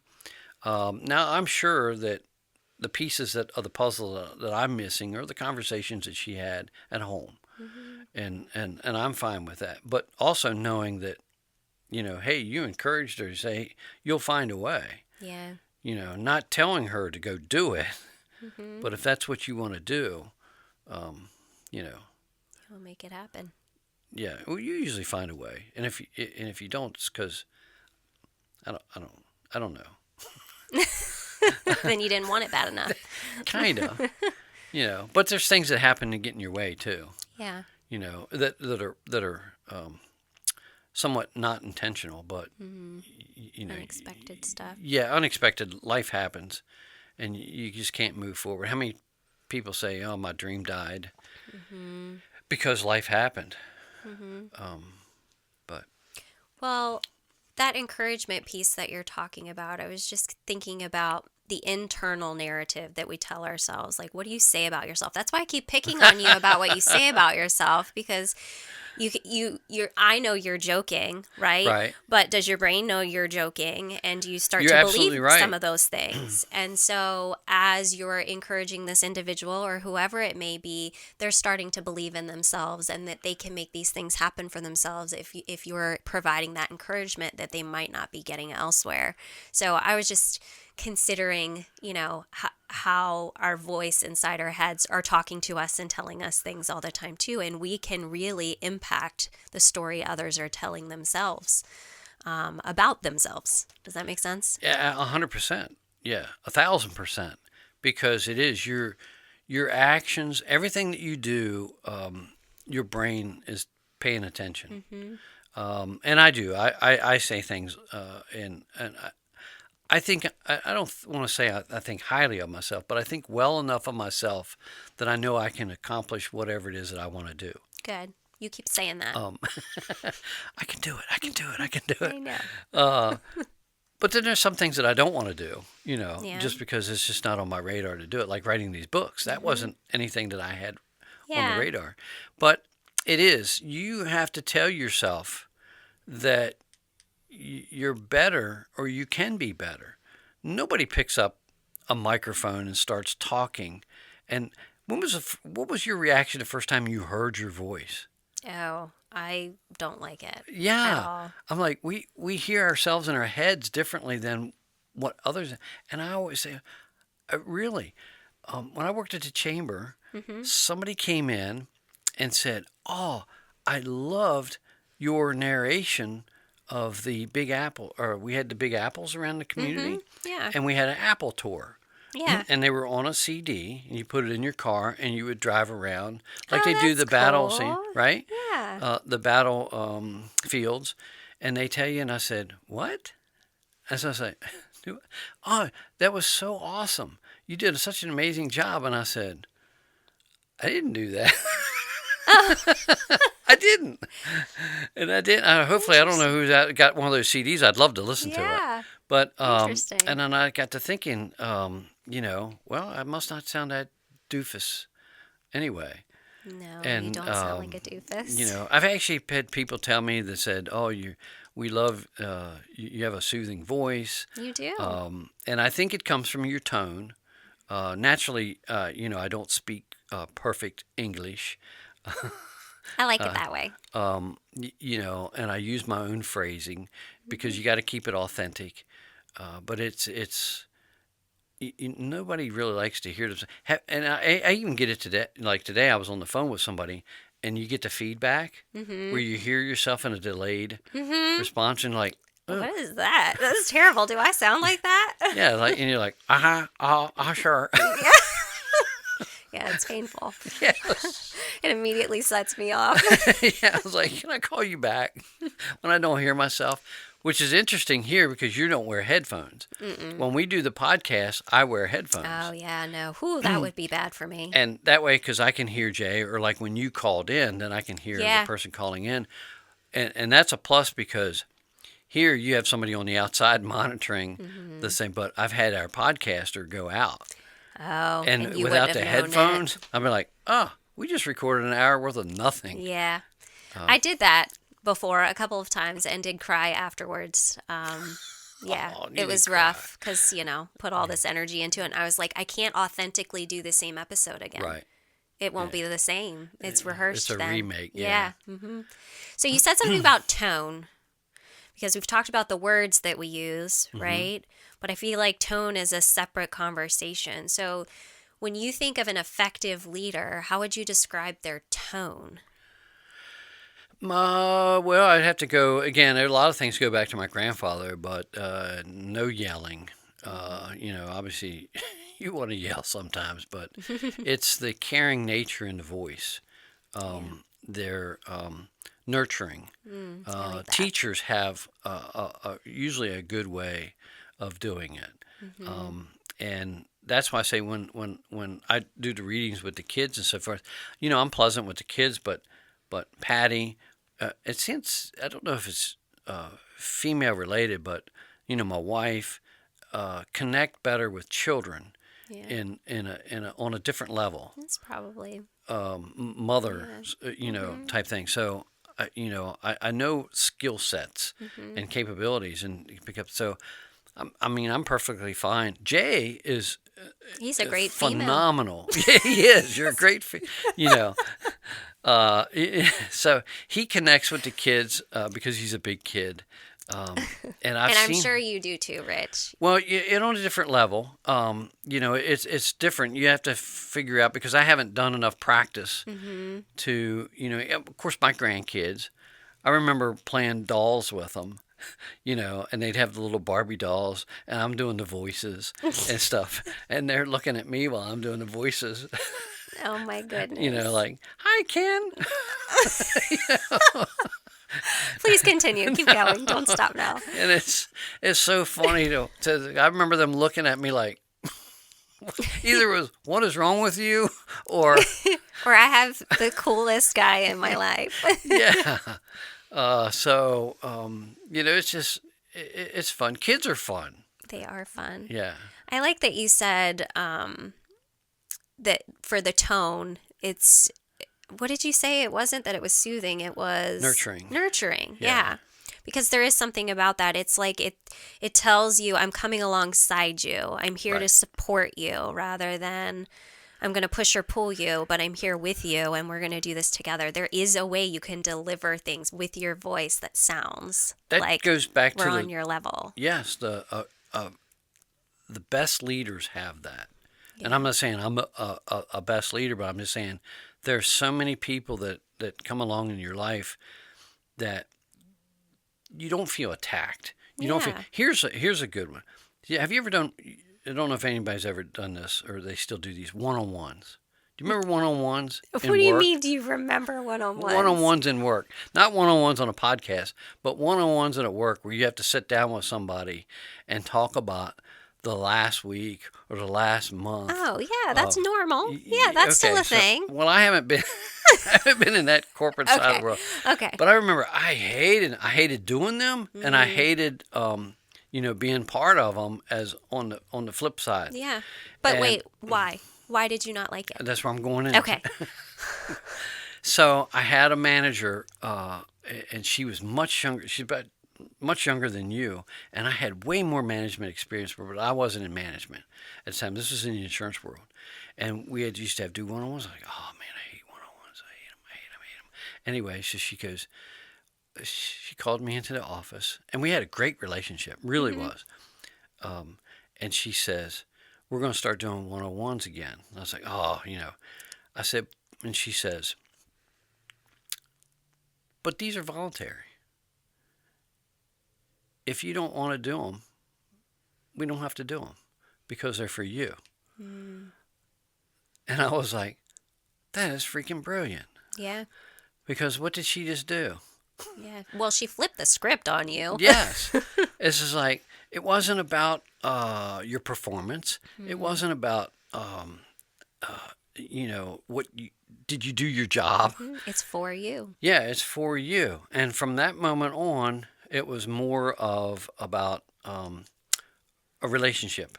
You took ownership, which I had no problem with in the first place. It was actually just a thought of it was dictating, Yeah, algorithms. I could see I'm that. gonna, you're not meeting the metrics, or whatever it may be. And I've always been an overachiever in the sense of that kind of stuff. Yeah. I've always done well, whether it was sales or marketing or whatever, just because I always like doing well. Not to please other people, but it makes me feel good that I can do something. Yeah.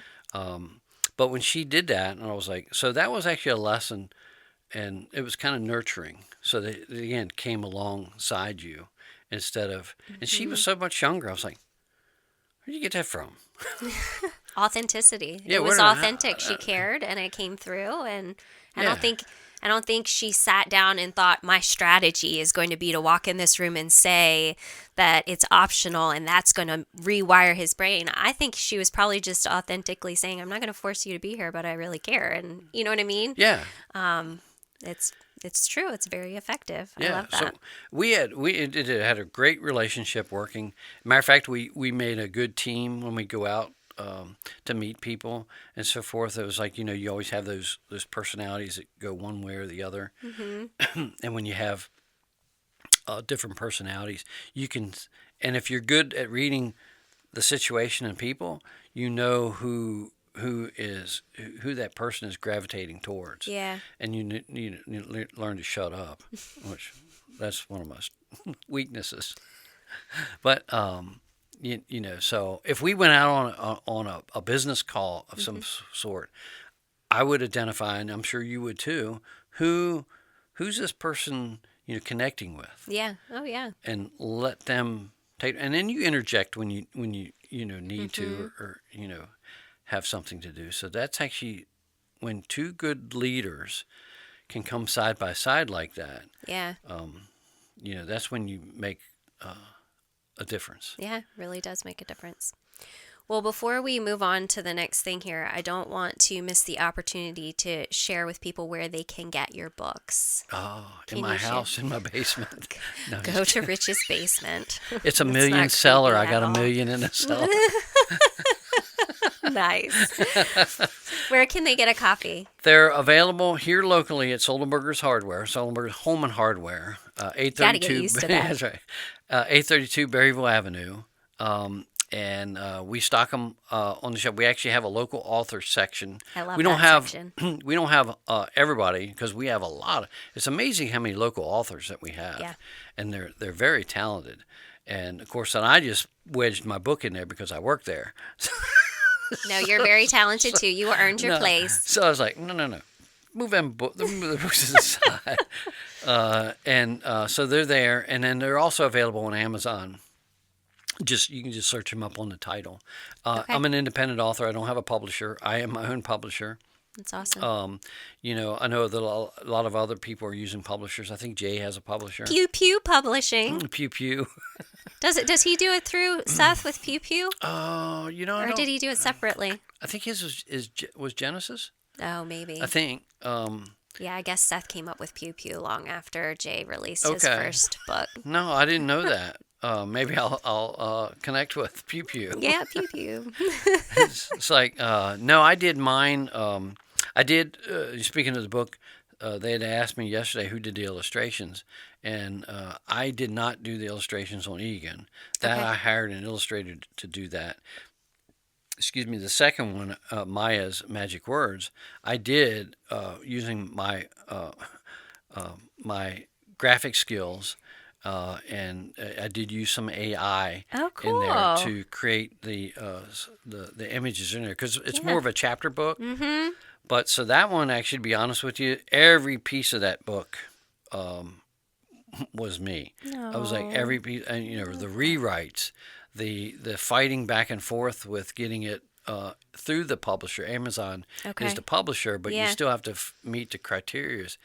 And you can ask my wife. I was beside myself several times after reformatting, redoing this, redoing that, and kept coming back. And I was like, I just wish there was somebody you could talk to that would tell you what you're doing wrong. They keep sending you emails. Sorry. Oh, that's like, painful. But anyway. But it was worth it. I got it done. And yeah, so Maya, all the illustrations, I don't know, it might be 7 in there. I'm not sure. Well, I love how it's like everything's black and white, and then the colors and the illustrations pop. You know what I mean? Okay, I opened to this page, and it's just the most beautiful thing. The believe in yourself, carved into the tree. Well, of course, my branding is a tree with my SLC carved into it. This is so cool. That I believe. Let's see. How can I show them? You can zoom in. I'm going to try to incorporate that into any future books that I do. Oh, really? Some way, You should. I did. There's in the front of the book, I had to come up with something that was that logo. Yeah. That with the tree. Yeah, that's cool. And the story, the little kid with the magic wand. Yeah. I love and so that. forth. So I wanted something that would incorporate many different things. And of course, then the little company logo is so small down there, but it's Elevate your Media. Elevate. Yeah, this is great. So it reminds me, this is going to sound so silly. I've been working on a design like this for a while now because I have clients who, when they're having babies, I want to be able to give their baby a onesie with branding on it, right? And it has to do with growth. Everything's all about growth with me. And one of the designs that I created had a tree growing out of a book, and then there was SLC carved into it, and it was all about growth. It's nice. But yeah, I love this. This is powerful. And I love that you wrote Always Believe. Thank you. This is a very special copy. You're right. There are a lot of people in our area that have written books. And I say all the time, I don't know if everybody started writing books or I just hang out with people who are authors. You know what I mean? Well, we all have a story. Yeah. You know, and they can manifest however they want. If it's a autobiography, or if it's a children's book, or whatever it may be. That's what I say. We're all connected by stories. We all have one, and that's podcasting is storytelling. You're telling stories on leadership, connecting, and everyday. Being an everyday leader. I know one day I was talking to my wife, and I said, Sierra wants me, and it was a serious conversation. I said, Sierra wants me on her podcast, and I said, I don't know what I can add to her podcast. She's awesome in what she's doing. And I said, because you see yourself differently. There's so many different perspectives in the world. Yeah, there's how you see, there's how I see myself, and then there's how other people see you, and they're all going to be different. Yeah. And I said, so... now I forgot where I was going. What did you say to your wife about me? This is what you were going to say. I'm waiting to hear about myself. why she wants me on the podcast, but it's storytelling. Yeah. And you're telling a story, and then we were talking about leadership, and I said, not everybody is a leader. Well, we're going to fight on this one. And then they have the ability to be. They do if they want to, but they kind of have to. Again, goes back to that: get out of your own way. Yeah. Start developing the skill sets that you already have. Yeah. Because we all have them. It is, but you're not necessarily. You have to gauge where you want to be. Yeah. But I think everybody, to be honest with you, in your family. In a family setting, nucleus or whatever, a parent should be a leader. Oh yeah. I completely agree. And I don't think that that's happening all the time now. And obviously, there's usually one dominant versus the other. Wait till your father gets home. Wait till your mother gets home, type thing. But yeah. So no, I think you're right. What I think and what I hope people take away from this is So maybe not everybody wants to be a leader or wants to be entitled as a leader, Right. but your ability to influence and shape someone's life, shape someone's story in a positive way, be the tone setter, the story shaper, the memory shaper, Yes. memory maker, that's your ability as a leader. And everybody does have that ability. Passing somebody on the sidewalk, you have that ability to influence them. So my hope is people are more mindful of the words that they're saying, the tone that they're 100%. delivering, based off our conversation. Does that make sense? Yes, it does. Yeah. You can articulate way better than I do in a thought process of meaning. Yes, it is. It is. Use the words. Use your words wisely too. Yeah. And it was kind of funny when we were talking to the kids, and you never know what kids, little kids, these are preschoolers. You know, you talk about authentic and their minds. It's like, you know, we asked them, do you know what encouragement is? And they were saying, some of them were saying love, kind words, you know, and I said, you learn from your mistakes. So they're even at that age, they're starting to understand language in a way that is meaningful, and that's why I wrote the books. Yeah. Because if you can influence them there, you At were a that teacher, age. as you said. What, by the way, what did you teach? 2nd, 5th, and 6th grades. Oh, bless your heart. They were great ages. I loved them. That was my all. worst. If you had me as a student, you're like, get him out of my class. Because their minds, that's why we do our podcast. That's your first everything. Yeah. Your first experience of a lot of different things. Your first losses or your first negative experiences, both. But that's where and we still have them, yeah. So you go, as you get older, you don't have them as much. Remember the first time you drove your car? Yeah, I think so. You remember, and you remember gripping the wheel. So tight. Yeah, and you're like, oh my gosh, I want to keep this thing. You know, I don't want to. I've seen some people drive it, so hopefully. Yeah. But it's a first experience, and then now it's like you hand over the top of the wheel, Riding dirty. You know, so we get relaxed because you've done it so much that it's second nature. Yeah. So you're teaching them that at an early age, but I think the same thing applies to our behavior and what we're modeling for other people. If we do this enough, it becomes second nature. It's just who you are as a person, that you're always spreading kindness. You're always trying to make people smile and laugh. That's just who you are now, and you've done it for so long. Oh, thank you. Yeah, well, it makes a difference. Well, and I appreciate that. You know, I don't really have anything else to say there as far as I don't see myself that way, but I do like to not necessarily make people laugh, but I like them to feel lighter. Yeah, that's good. Okay. Not burdened. You know, I want them to obviously some people think, you know, well, he's going to tell me something silly or he's going to say something silly, whatever, but there's levity in everything. You know, and but you also want to be professional when you need to be professional. Yeah. Well, you have the ability to turn things on and off when you need them. Well, only because I've learned when not, when I didn't. Lots of self-regulation. There's a commercial on TV where the guy is barking at his boss like a dog. Have you seen that? I don't think so. She sits down into a big meeting and she's got this coffee cup that says dogs or something, and he's over going, go dogs, oof, oof, oof. And she's looking at him like, what are you doing? What? She didn't even go to the school. Oh, okay. Or anything like that. Wasn't seeing the connection. So you have to see the commercial, and it's that thing of saying, okay, you were trying to be funny, hilarious, and making a connection with her, and that wasn't. She was like, you're an idiot. Yeah, opposite effect. Been there, done that. Yeah, you've not done that. Okay, so I have a special request from you. I'm putting you on the spot because once you say something out loud in an episode, it's going to happen.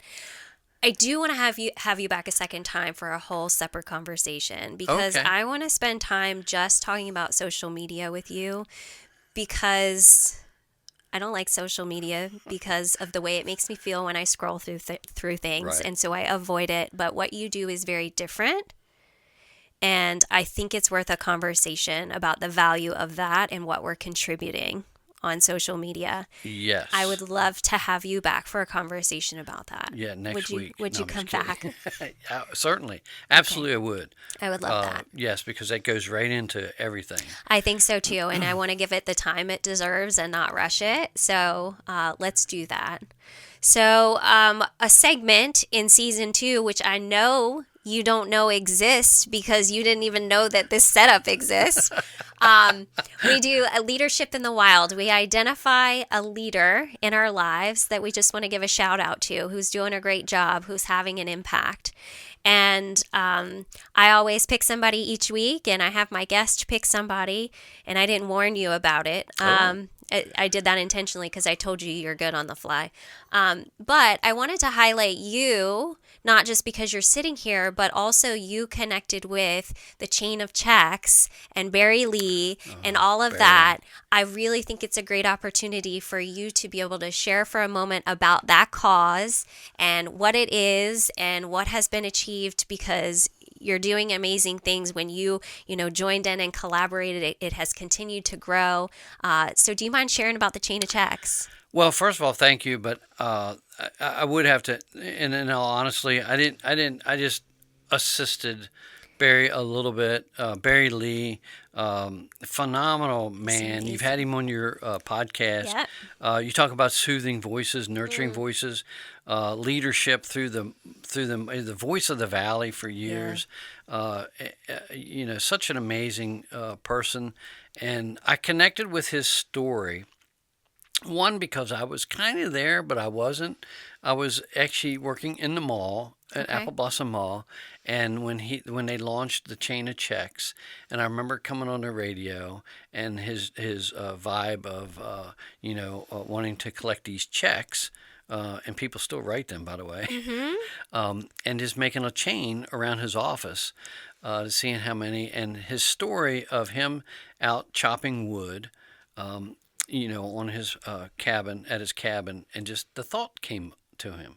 And so I love that, and he plays it down on his own. He said, I had the thought, but he said I still had to pitch it to the managers and the owners and so forth, which was a whole nother hurdle. Yeah. And they did it, and so it's 40 years, I think, this year. It's crazy. And I think it was this year where I said, hey, you know what? I do some social media stuff, and I said I'll just do the, you come out to Alamo. I said I don't have to do anything. I'll come out and do selfies with people. Yeah.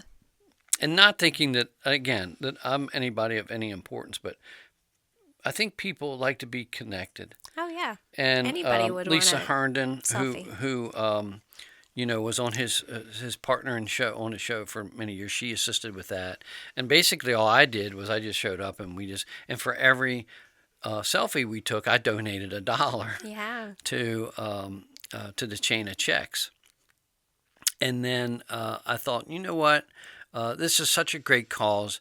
The chain of checks, for those of you who don't know. It's run by the Community Foundation now, and Barry is the cheerleader.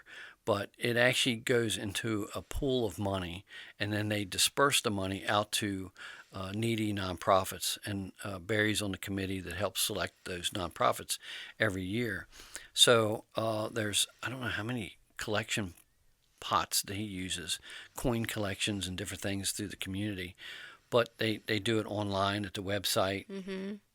And so forth. So I actually said he has a story that he shared, invited me, I was honored to be invited to the launch and the look back of the chain of checks. And he read a letter that a kid had given him.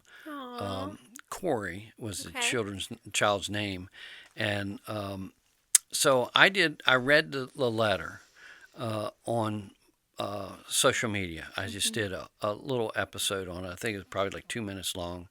And if anything with social media, if you get too long, people don't connect with it. But at the same time, I'm also like, if the message is important, they'll stick. They'll stay on. Mm-hmm. And if it's not, then It's okay. it's okay. And so I read the letter, and I put the letter up so they didn't have to look at me the whole time, so they could read the letter while I was reading it. And the bottom line was, it was through Watts, and he went, this little boy, I think he was 11, was so happy that he wrote this letter that said it was good to have milk with his cereal instead of having water, and that he got a bicycle from the Santa's warehouse. Santa had left him a bicycle. So how is that not touching? Yeah. That you have this little, and I could connect with that because I said, I remember we didn't have much money, but I didn't know we didn't have much money. But I always had milk. We'd even have powdered milk. Oh, yeah. You mix You it can up mix with it with water, and it's water. like, ugh. But it was better than just water. So that's the kind of stuff that if you can make somebody's life. So you always wonder too, you go back to that, say, I wonder what Corey's doing today. Yeah. I wonder if he can remember that he wrote that letter. You don't know, but we know. Yeah. That's So it was fun to do that. I think I appreciate what you said, and Barry, because I love Barry, but I didn't do anything, that. But you saw an important cause and you jumped in to help, and you used the influence that you already have to be able to make it even bigger. So that's beautiful. We try. Yeah. Yeah. So how much was raised this year recently? You don't know. I can't remember. It was It was the a lot. biggest pot It was the that he had- biggest ever I saw. Yeah, But I know don't that remember he the number. exceeded $2 million in the grand scheme of the program. But I can't remember off the top of my head what it was. Either, and I'm afraid to say the number that's in my head because I don't want to Yeah. be wrong. Yeah, We'll have to look it up. yeah. So it was his biggest event. Yeah. I shouldn't say his. It was the community's biggest event. I know we all love to give Barry a lot of credit because it was his thought. Well, it did originally literally start as $1 checks, right? They were, yes, $1 checks. And there was some dispute I just had recently that said, no, they was just chains. I said, no. I think it they was were $1. He actual said, I just want you to checks. send me $1. Yeah. And so forth. So, yeah. So now it's many dollars. Yeah. 40 years. Matt is writing. I was right. Okay, that's what I was going to say. $40,000. I 40. was terrified I was going to say it and then I was going to be wrong. Right. And then I've downplayed it or something and mess it up. That's a lot of money. Remarkable. Yeah. $40,000. Yeah. Thanks for looking that up, Matt. Thank you, Matt. Wherever you are. Matt, where are you? Well, thank you for the way in which you jumped in and supported with that. I was out of town when it went down, so I was really sad I couldn't be a part of it this year. I would have been at the Alamo, and I would have caused you to have to donate an extra dollar by taking a selfie. Well, you were with there. me. Weren't you there the year before? Yeah. Yeah, okay. I remember I thought I saw you there the year before. Yeah. Yeah. And so, yes, I think it's a great cause. And as I say, it's giving back. When we started this episode, it's finding ways to give back. And it doesn't have to be grand. I know people who go and they just serve lunch. They actually serve lunch at either, and I've done this, at the Red Cross. You don't even prepare it. You just serve it. Because the people who prepared it, they want a lunch break too. Yeah. So... and they serve for Watts. So many different needs around the area. I call them the unsung heroes. Behind the scenes. Yeah. That and there's so many executive directors that are that way. That they're letting their volunteers get a lot of the recognition and stuff. That's a true leader. Yeah. Definitely. And. The Evans Home, which is another one. I think they have a chili cook-off that's coming up. I might have already happened. I'm not sure. Yeah, I don't know. Whenever this airs, I don't know when it'll happen. But that was fun. We did that. Yeah, Jay I did that it last year. Were you a server? I wasn't a server. No, I just came and helped set up and. Yeah. So Jim helped provide DeBueller used to food. be on the the board there. I don't know if he still is, but he actually is right neighborhood here, Creekside Insurance Advisors. Yeah. But he was on the board. Mark Jacquard was the executive director. Mrs. Rice is now the executive director. So many great causes to get. There are so many ways to get involved. If you want to get involved, you just show up someplace. They're going to put you to work. Oh, no doubt. No doubt. What's the Everybody three needs things? help. And I'm sorry, I'm really taking over now. But what's the three things I say when I was on the board? Is work, wealth, or wisdom. It comes from the Boy Scouts. I think the Girl Scouts may have something similar, but it's work, wealth, or wisdom. And I always say, throw the wisdom out the window because we all think we know something, but what they really want is the work and the wealth. Well, that's fair. I'm serious. That's what they want. They want people to work, and they need the money to function and do what they do. Yeah. So sorry, that's my. No, that's a great lesson. Thank you. I was about to ask you, so we close with a branching out challenge. What do we want to challenge our listeners to do based on what we talked about today? So I think you explicitly said it, but can you state it one more time? What do you want to challenge them to do? I really want people to think about how and what they're saying. Okay.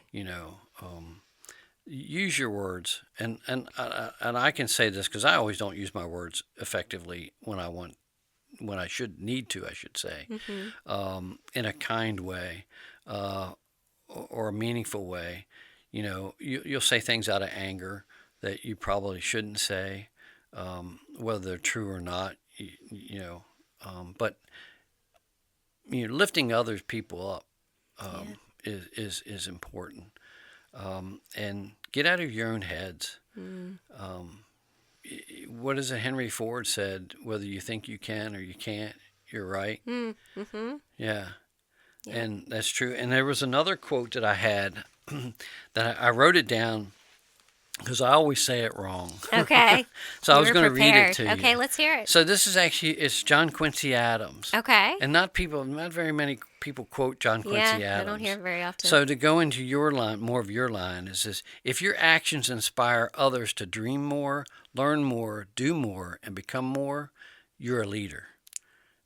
Yeah, that's beautiful. I love that. That encompasses everything, as far as I think life. So yeah. Thank you for sharing that. Yeah, you're welcome. You really were prepared. So, given that and what you see as effective leadership, I'm going to throw Leadership in the Wild back over to you. If you could highlight one person that you know is having that impact, who do you want to spotlight?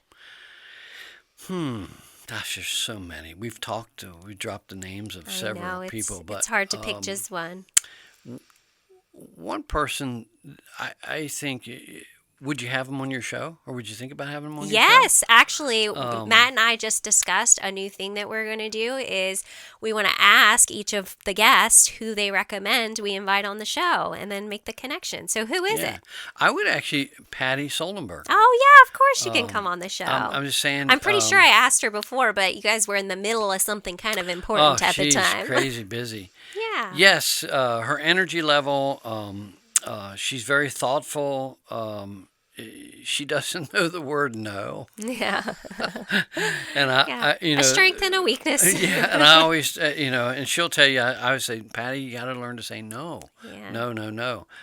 There's certain things because she wants to help everybody, and she does. She loves to lift other people up. Yeah. And I would say that she's been on the board for the chamber. She's been on a couple other boards, but it is she's a leadership. How did you put it before?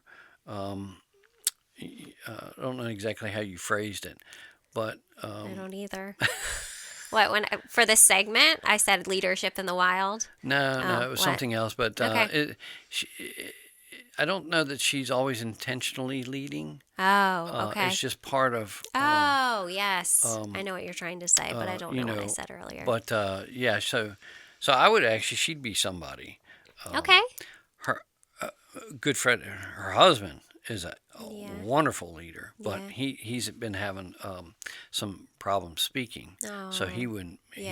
And he hates public speaking. Then we won't do that. What's so funny is he used to do radio hosting.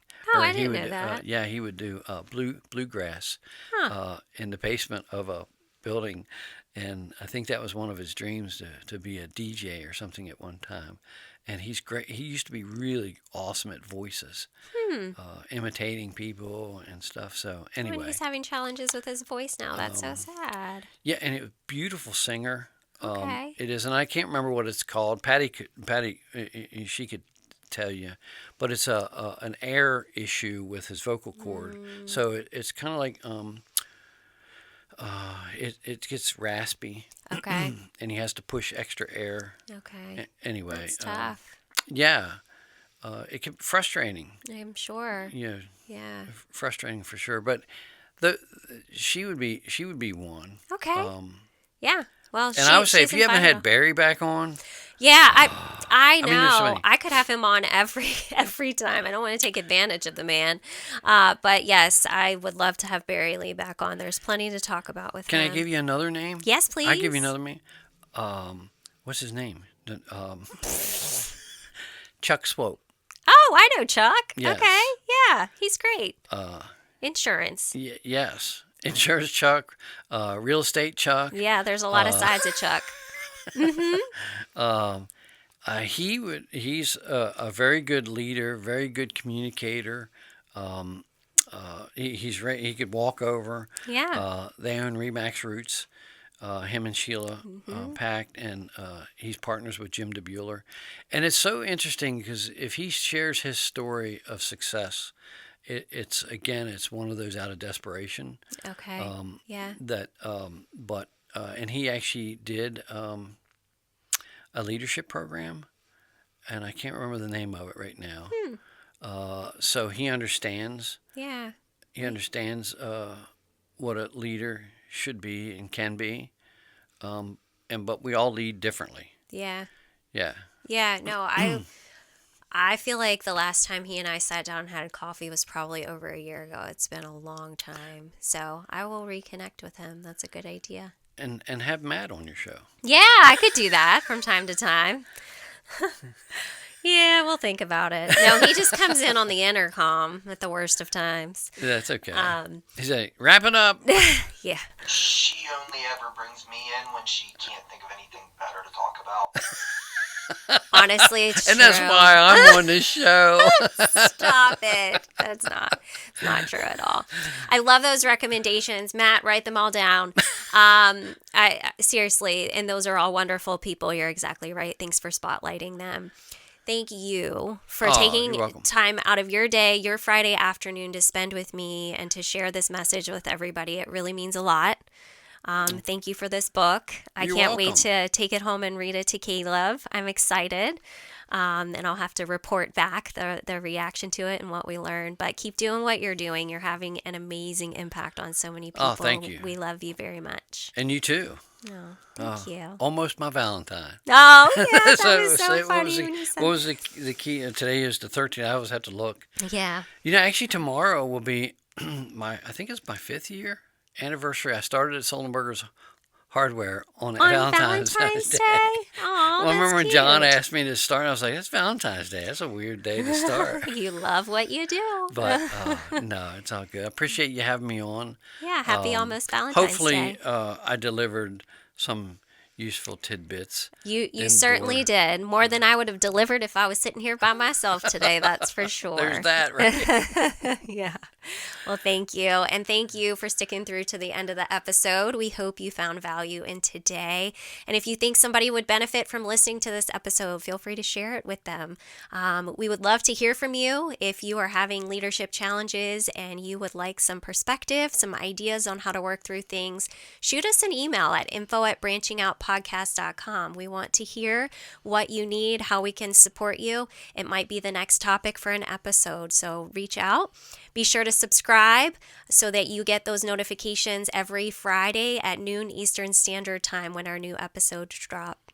We are looking for sponsors in 2026, so if you're interested in partnering up with us, please don't hesitate to reach out. We'd love to talk about how we can promote you if your goals and your business mission align with what we're doing here and trying to have a positive influence on those around us and make everybody more effective leaders. Thanks for all that you do, and keep having a positive impact on those that you meet. Until next time, keep branching out.